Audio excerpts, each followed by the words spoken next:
Kevin Dennis has been a member of the Riverwood Christadelphian ecclesia in Sydney for many years. Kevin joins us today on Wilderness Conversations.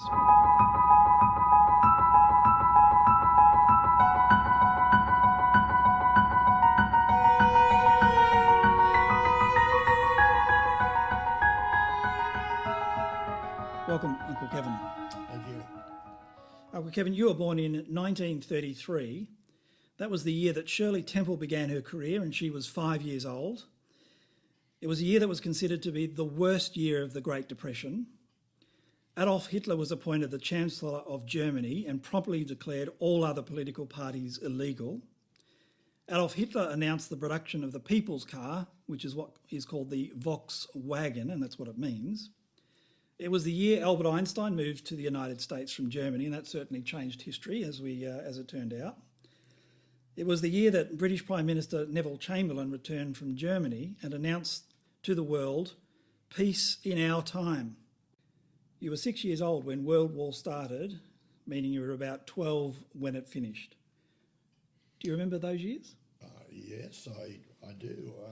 I'm not so sure that I remember it as a 6-year-old, but by the time you're 10 or 12 years old, you're familiar with it because a lot of my family had gone away to the war.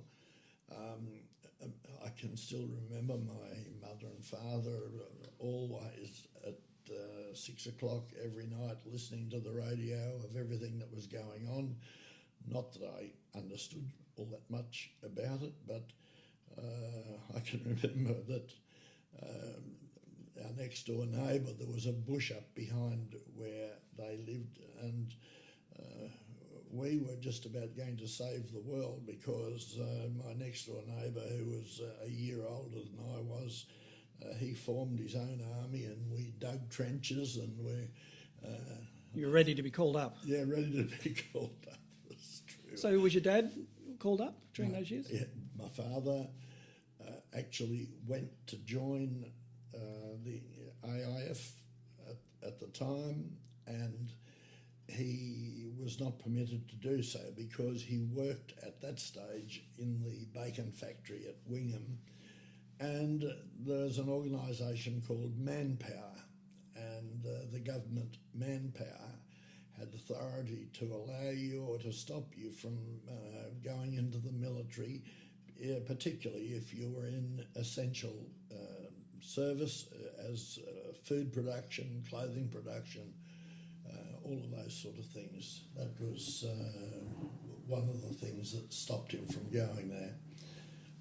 He and my uncle, my mother's brother, they both went down to register on the same day, and my uncle George, that was George Lambert, he went into the army. He got as far as New Guinea. I think he saw a couple of bombs dropped in the harbour, but that was about the extent. I'm interested in the Depression. It's something that many people would know nothing of, and maybe even what they do know is somewhat academic.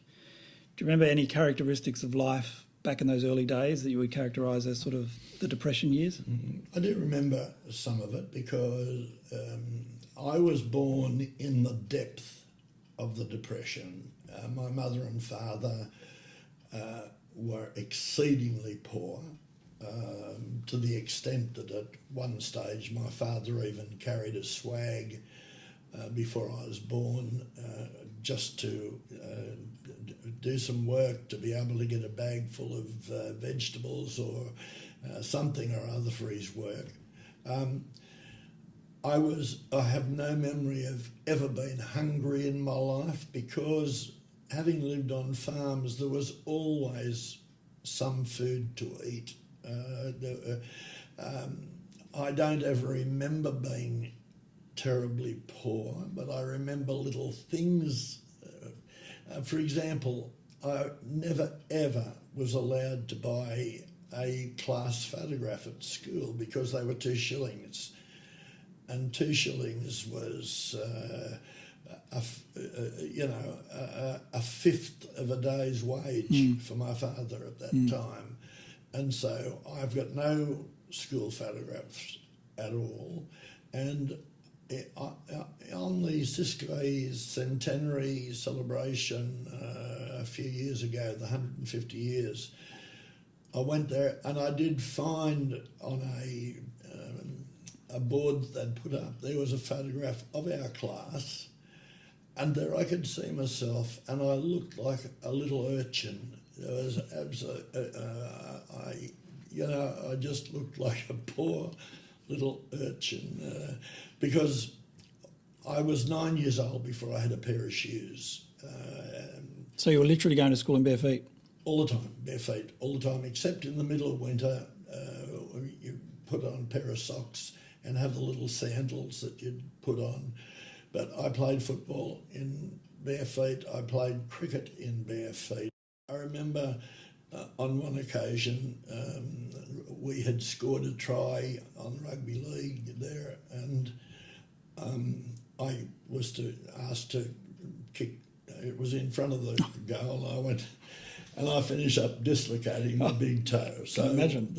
I remember that. And they would have been leather balls back then, not the light plastic balls they use now. No. They were leather balls, absolutely. And so, yeah, there are elements like that that I still do remember. But I went to work with my dad for a while. He went back to share farming when I was 15, and I was working at a few little places in Wingham. So for those who there'd be a lot of people who don't know where Wingham is. Oh, Wingham is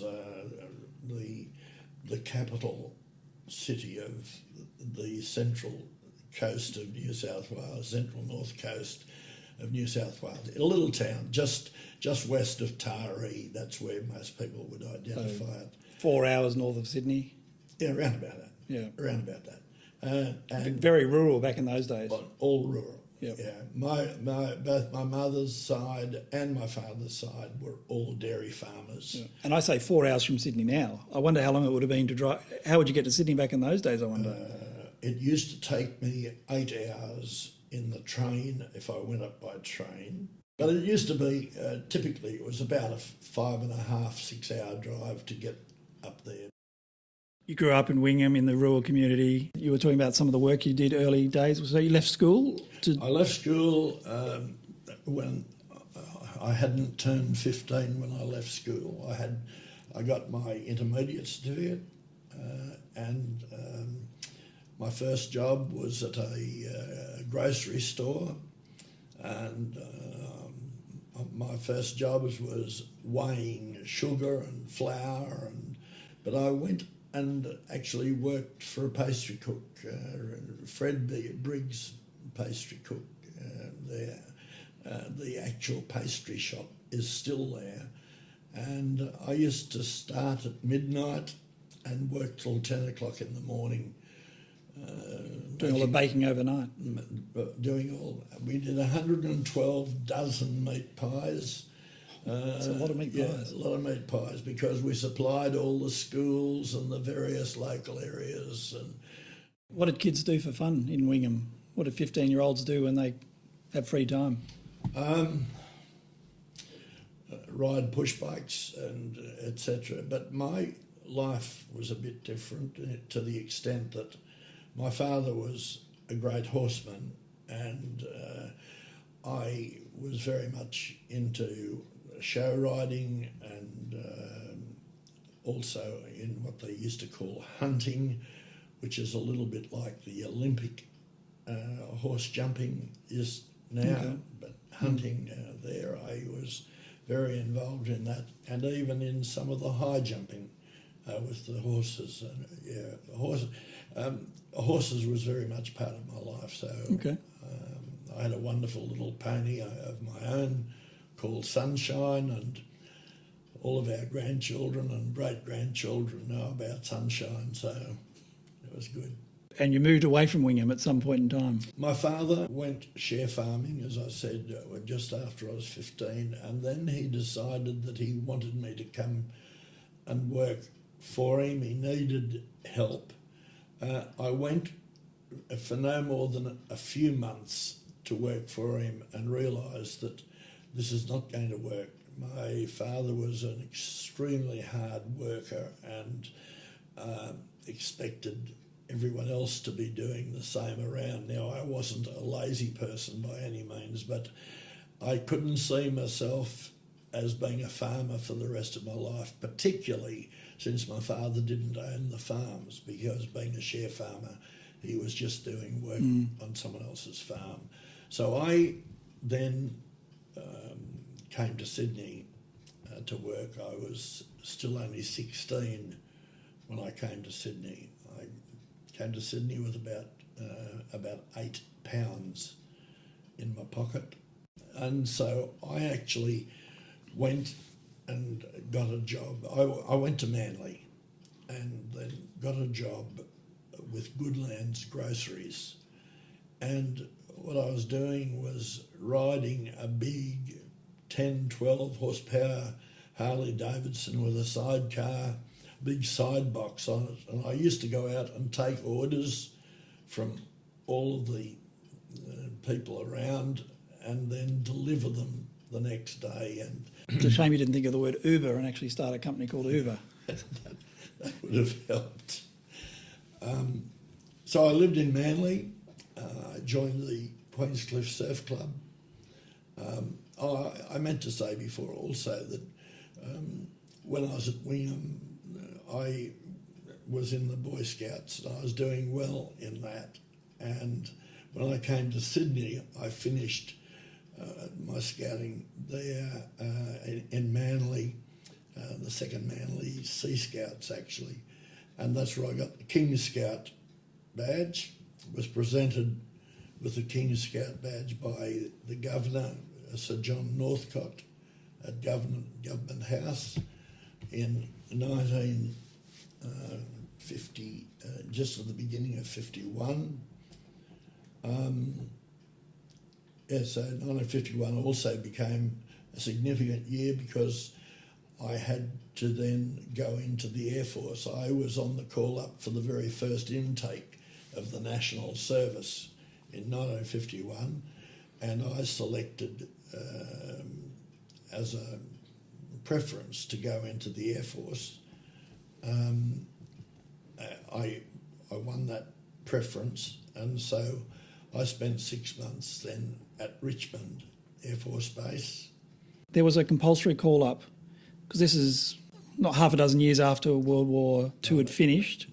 The Korean War was on, Right. and so there was going to be another ballot, and if you were in the ballot, you had to go and do military training in the three services, and I chose the Air Force, not necessarily because of my love for anything aeroplanes at that time, but because it was a straight 6 months course, whereas going into the army, you went in for a couple of months and then you had to keep doing weekend work and 2 weeks every year for 5 years and all of this sort of thing. And it was an awful interruption to your life doing that. So a 6 month straight course sounded appealing to you. It did. And that was the start of your love of aircrafts, presumably. Yeah, I guess so. Although I had been given a flight by my father after the end of the war at a place called Old Bar near Taree, and the Royal Newcastle Aero Club used to fly up there and bring about half a dozen aircraft up there every Christmas.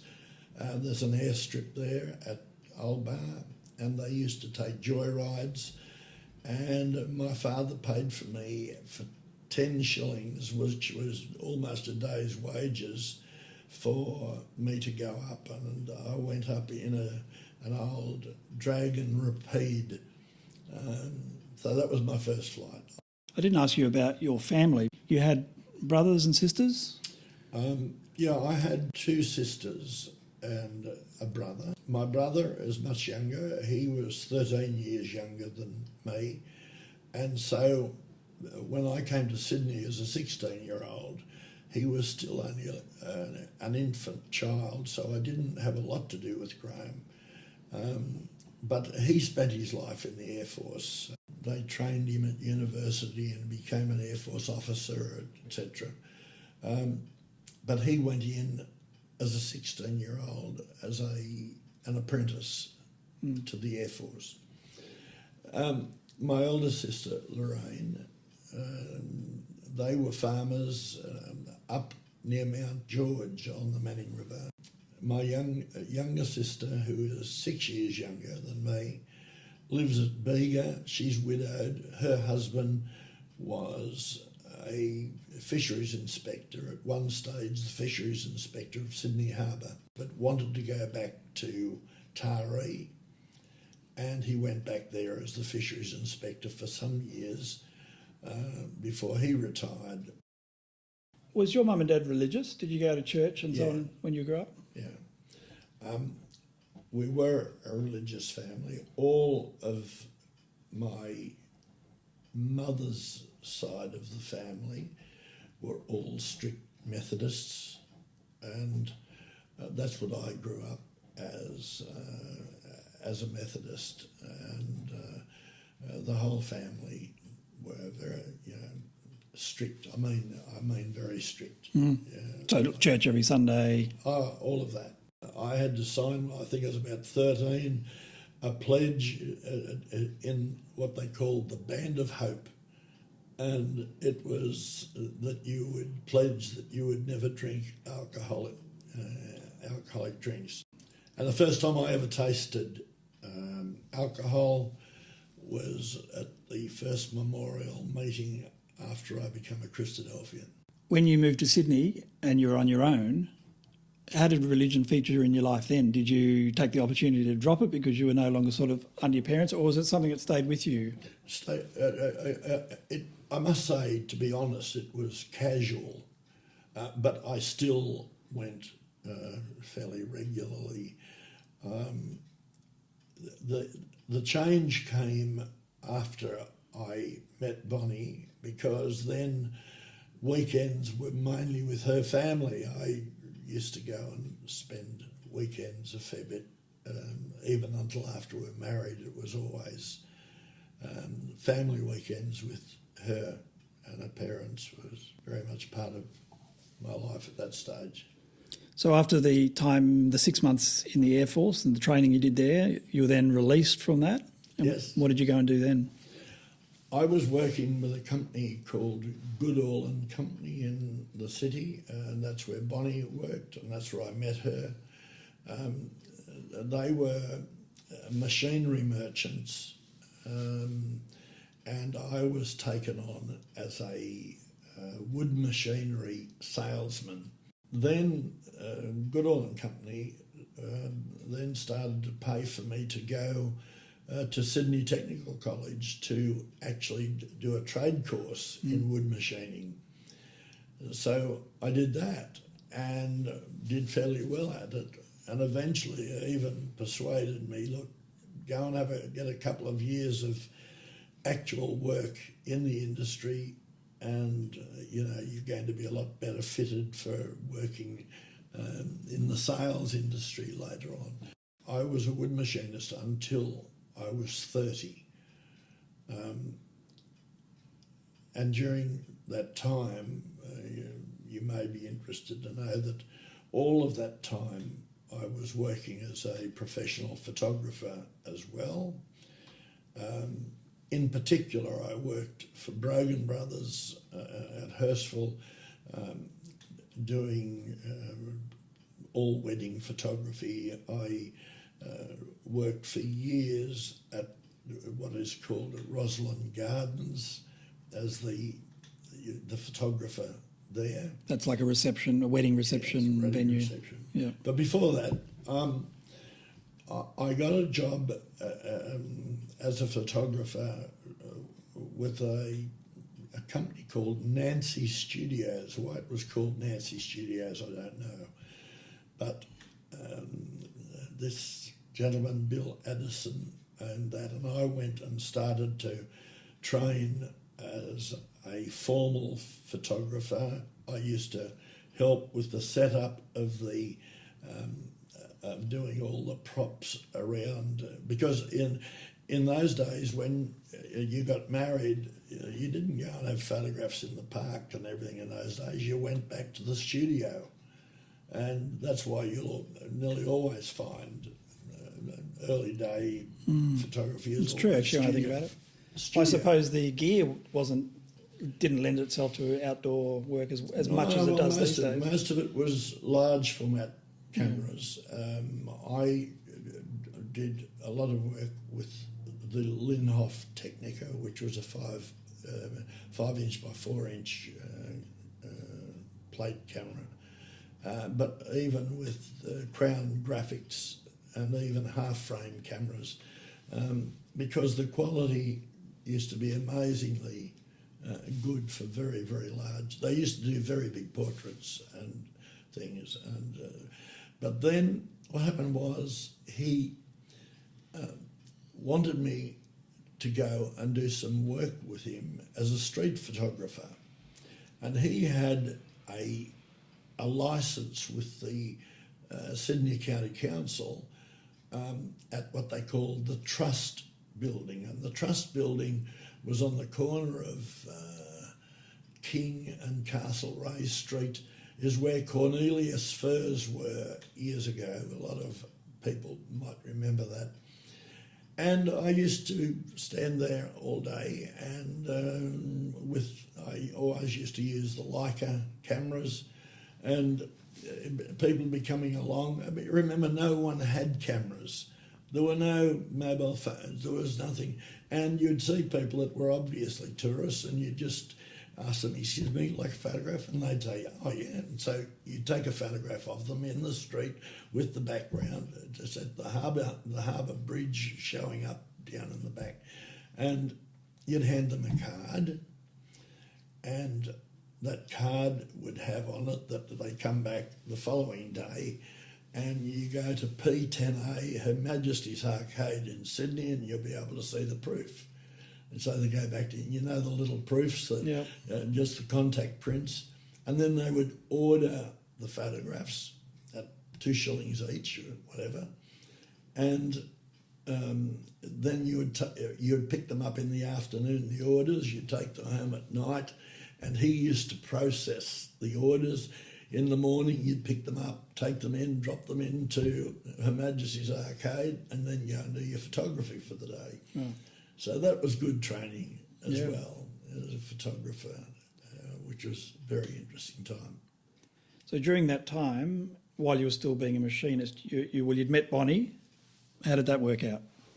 Well, because she worked at Goodall and Company, and she was the secretary to the company secretary of Goodall and Company.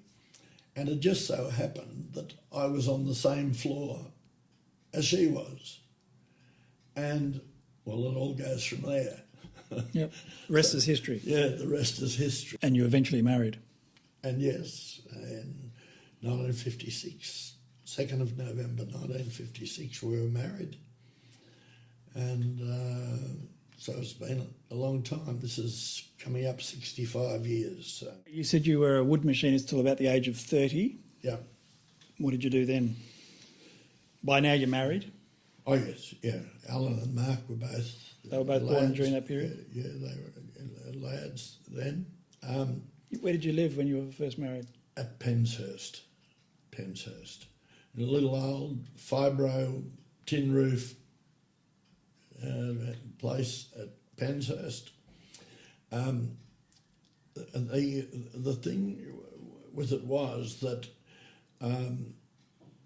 the MC at Roslyn Gardens that used to see me every week, a man by the name of Ron Gold, he said, "Kevin," he said, "you can do better than wood machining if you want to come and work with me." He was the manager of the Hurstville branch of the MLC and got me into selling life assurance. And so that changed my life because I gave up the wood machining and started then with the MLC, and I did pretty well at it. It sort of got us on our feet. I never made a fortune, but it got us on our feet. And I stayed with that for 6 years. And Alan and Mark were that way, that they were hardly seeing me because a lot of my insurance work was done at night time. Right. Or afternoon, late afternoon, night time. And we had to make a decision about it because it was not going to be satisfactory. So I was told by Brother Barry Spencer, who used to be at the Hurstful Christadelphian meeting, that he was leaving a company called G.D. Searle, a pharmaceutical company, and he said that I ought to apply for them. He knew that I was looking to do something different. And so I went and applied to them, but at first I was knocked back because I had no experience in the pharmaceutical industry. I wasn't a pharmacist, I wasn't a nurse, I wasn't anything. So you're a salesman, but you didn't know the market. Yeah. So anyway, eventually they called me again, and I started there on terrible, terrible pay compared to what I was getting in the insurance business. But we had enough in the bank not to be worried about on a week-to-week basis. We sort of didn't owe any money at that stage. And so I joined GD Searle, and in the first year I won the Searle Man of the Year award, and was that was a free ticket for two of us to Fiji, but on the basis, and we also were allowed to take Alan and Mark with us, on the basis that then Bonnie would come home and I went on to Samoa, Western Samoa and American Samoa and Fiji to look at the market there for Searle. And so I went over there, and yes, there was a market for it, and consequently that became my country territory. Right. So a lot of people would have liked my job there, and I did. Mind you, travelling to those areas back in those days would have been tough. I mean, Well, you had to fly to Pango, which is Western Samoa, American Samoa. Then you caught a DC-3 across to up here. Well, it wasn't. It was a fair drive away from up here, actually, but on Western Samoa. And, yeah, you went there and stayed at the famous Aggie Gray's Hotel and etc. Anyway, yeah, so I did well at that. Stayed with Searle, and then eventually I joined the Borough's Welcome pharmaceutical company, a big company. Yep. And I also did well there. You mentioned it was the help of a Christadelphian that sort of introduced you to the idea of exploring that career move. At what point did you become involved with Christadelphians? Yeah, that's a real story in itself. When I was with the MLC, each year, if you have a policy, each year they sent out what they called the bonus certificate to let you know how much your policy was earning, and also it had a question area on it where if you wanted some help to find out more about your policy or something else, that they would send you out to go and do that. I really didn't ever get them. I did not like getting them because they were a nuisance. They were a pain in the neck most of the time. There wasn't a lot of revenue associated with it, I don't There's suppose. nothing. You went out there, and most of the time people would tell you that they wanted to cancel their policy that they had, and it was a nuisance. But the manager came to me some weeks after they'd all been distributed, and he says, Kevin, he said, do you get out into the Miranda area at all, Caringbah, Miranda? And I said, rarely. He said, and he told me that somehow or other one certificate had not been handed out, and he felt as though that it should be handled, looked after. And so I thought, oh, give it to me. I'll throw it in my bag, and if I'm out that way, I'll call to see what this is all about. So some weeks went by, and yes, I was out there. And so I called to this gentleman's place, met him at the front door, and then he said, we'll go down and talk down in the garage. And I thought, oh, this is fun. So I went down to the garage, but it had been set up as a total office, and there were books everywhere, absolute shelves of books everywhere. And I just asked him what, with all the books, what was it all about? And he told me that he was the secretary of the Christadelphian Sunday School Association, and that he had to distribute all the books. His name was Ross Lapham, and his daughter Felicity was only a young girl at the time, and Felicity, of course, became the principal of Heritage College and is about to retire. Looking at all these books, and I said, what religion is it? He says, we're Christadelphians. And I thought, Christadelphians? I had never heard such a name. And I just simply said to him, I said, I'm sure you'll find a place in heaven. Right. Because that was your understanding at the time. That was my understanding. And he just came back straight at me and he said, I don't want to go to heaven when I die. And I thought, what? And I said, what do you mean you don't want to go to heaven when you die? He said, well, I don't want to go to heaven when I die. I said, but that's where Jesus is. That's where the reward is. And he says, yes, but Jesus is coming back to the earth again. I said, yes, to get all of the faithful and take them to heaven.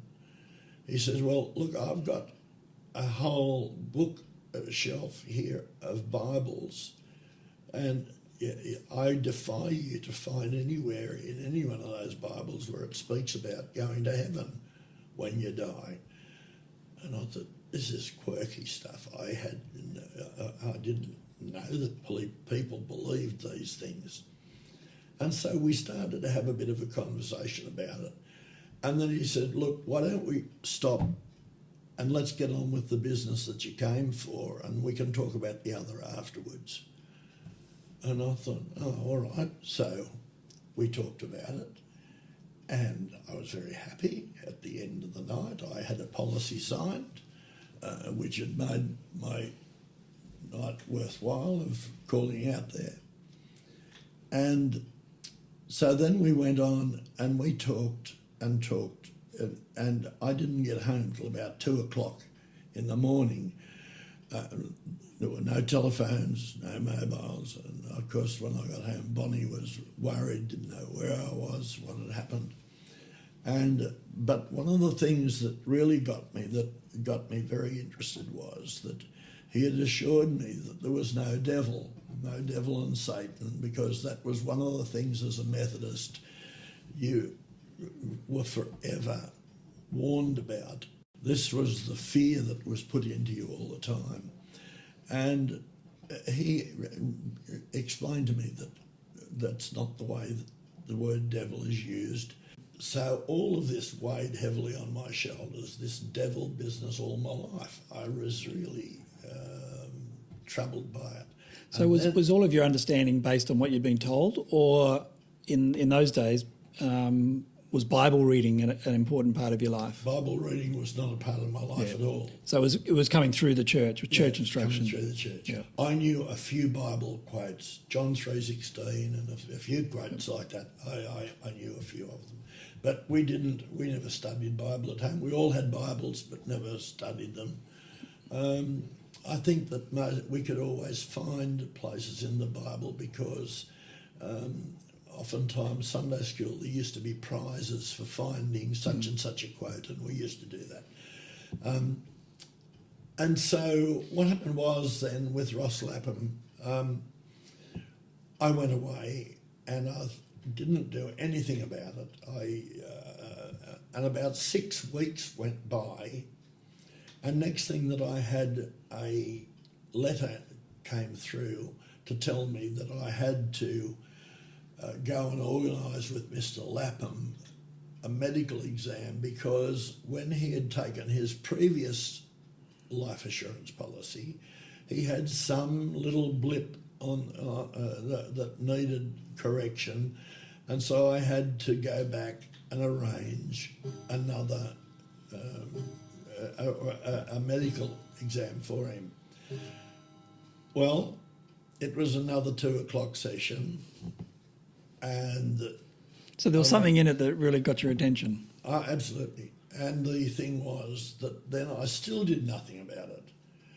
And with over 1,000 clients that I had over that period of time, it's the only time when I was ever forced to go back and see 3 times, because about a month had gone by, the medical had gone in from the doctor.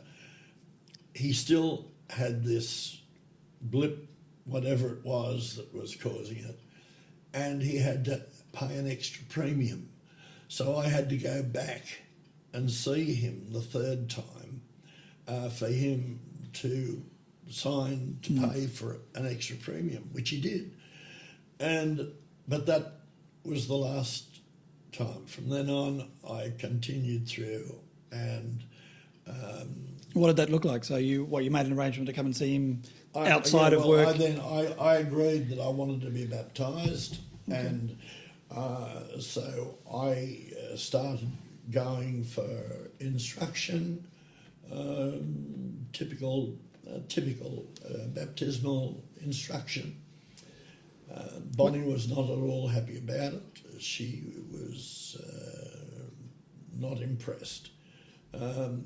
But I was then baptised on the 16th of April 1963 in the Port Hacking River, just on the down riverside of Audley Dam, the Audley Weir there.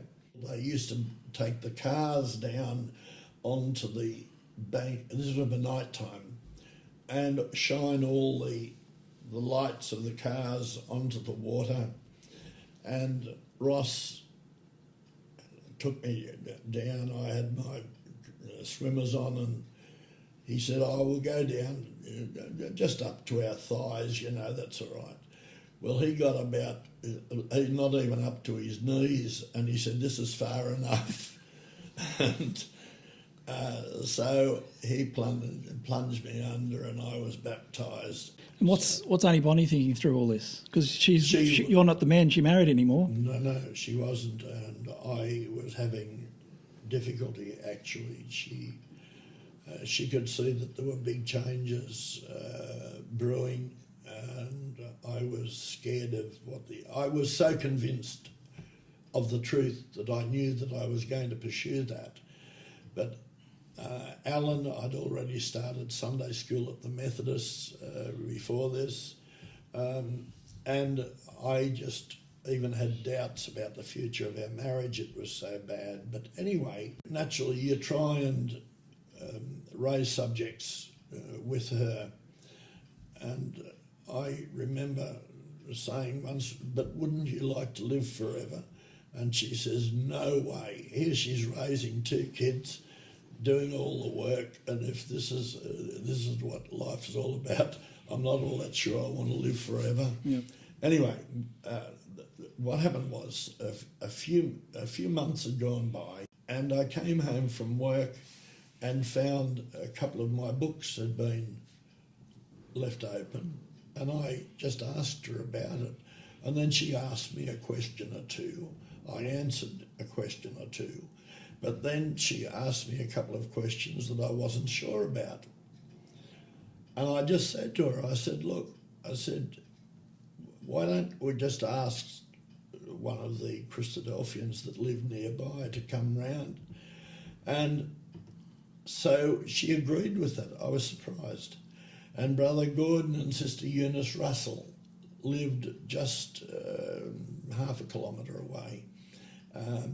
And they came round and they became lifelong friends. And always absolute very close friends. And in December of 1963, Bonnie was baptised.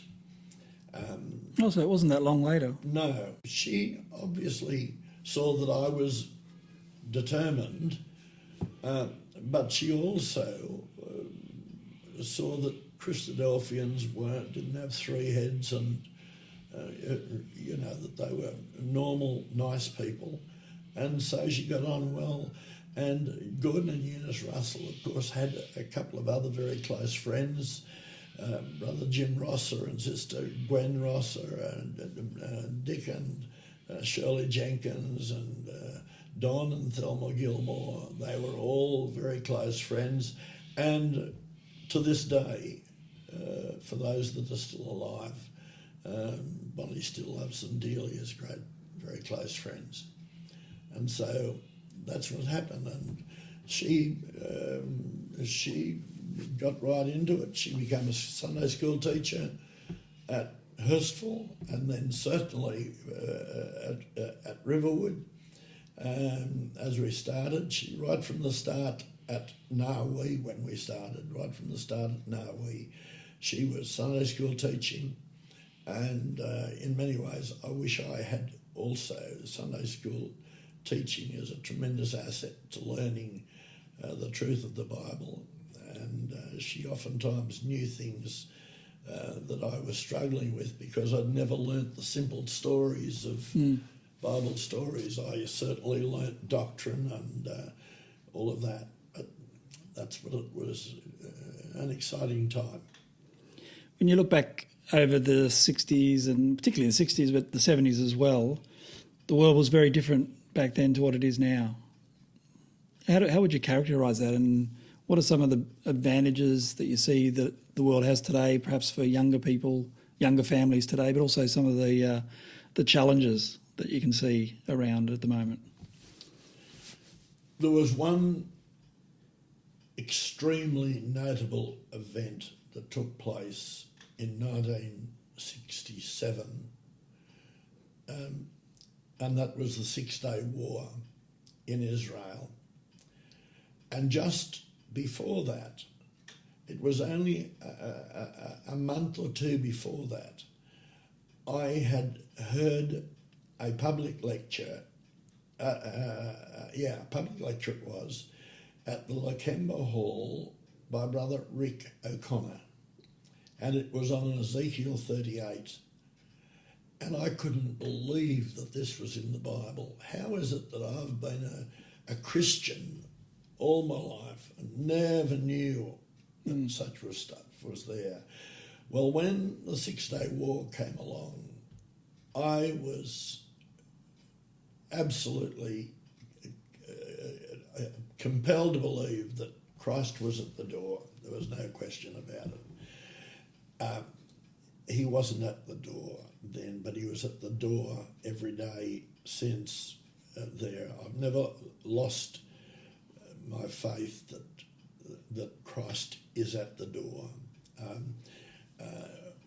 The only thing that I just wish everyone would understand is that the Lord himself, the instruction was to watch. And that was the thing that I'd tell anyone: just watch what's happening. Don't give up. you watch, because one of these times in the very near future it will happen, because the world is absolutely spiralling down into a vortex of trouble like we've never seen. I mean, just this last year, the pandemic of COVID-19 ought to be a wake-up call for everyone to understand the things that can happen in the world overnight before you can do anything about it. And next thing, you're plunged into an arena of trouble that you can't do anything about. You cannot fix it. You can do nothing, and you've got to depend on others. And so God has allowed, at the moment, others to work on that. But for a Christadelphian, the signs are so great there. The trouble in the Middle East, Israel, every day is in the news. I watch that every day. Then there was, I can remember all those years ago when England went into the common market, and I can remember the brethren saying there will be a time in the near future when they will have to come out because they must not be in the common market for when Christ returns. And so we've lived to see that happen just in this last year, or a year or two, and it's happened. And you can see God placing the chess pieces around all over the world. Who would have ever thought that a Donald Trump would have ever become the president of the United States? He was treated as a fool by so many, and yet he did so many things that changed the life of people in Israel, changed the structure of the politics of Israel. God places people in positions to do a job. The job is done, and the next job is to be done, and that's the way it is. I just encourage anyone that listens to this to please just watch what's happening in the world all the time. Thanks for joining Wilderness Conversations. It's been a very great pleasure. Bit of fun.